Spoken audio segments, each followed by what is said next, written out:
ไปที่ศาลสมเสยจากกระนำขันสูงแห่งสาธารณรัฐประชาธิปไตยประชาชนลาวถึงคู่ความตำแหน่งแห่งสาธารณรัฐประชาชนประชาธิปไตยเกาหลี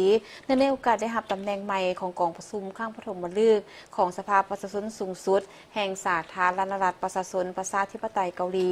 สมัยที่15ในวันที่22มีนาคม2026ที่ผ่านมาถึงสหายกิมจงอุนเลขาธิการใหญ่พรรคแรงงานเกาหลีประธานกิจการแห่งรัฐแห่งสาธารณรัฐประชาชนประชาธิปไตยเกาหลีต่างหน้าคณะบริหารงานศูนย์กลางพรรครัฐบาลและประชาชนลาวก็คือในน้ำส่วนตัว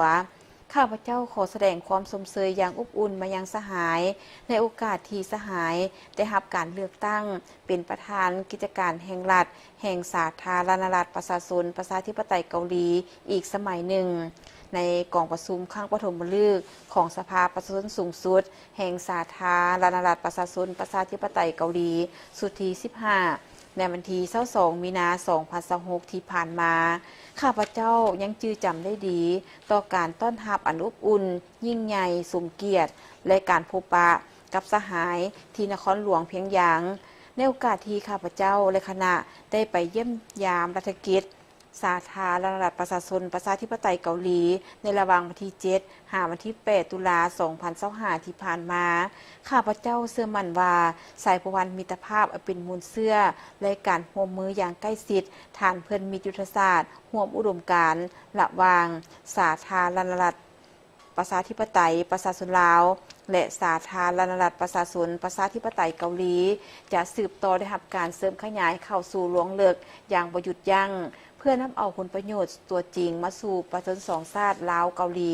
ก็คือเพื่อสันติภาพเสถียรภาพและการร่วมมือเพื่อการพัฒนาแบบยืนยงในภาคพื้นและในโลกข้าพเจ้าขอถือโอกาสนี้ขออวยพรใจอันประเสริฐไปยังสหายจงมีพลานามัยสมบูรณ์มีความผาสุกและประสบผลสำเร็จใหญ่หลวงกว่าเก่าในหน้าที่เวียกงานอันมีเกียรติสูงส่งของสหายด้วยความนับถืออย่างสูงนครหลวงเวียงจันทร์วันที่31มีนาคม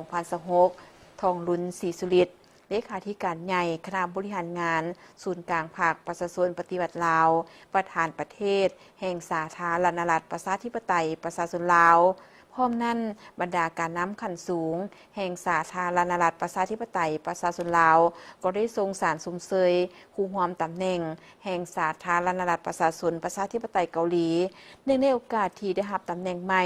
ในกองประชุมข้างปฐมฤกษ์ของสภาประชาชนสูงสุดแห่งสาธารณรัฐประชาชนประชาธิปไตยเกาหลีสมัยที่15ในวันที่22มีนาคม2026ที่ผ่านมา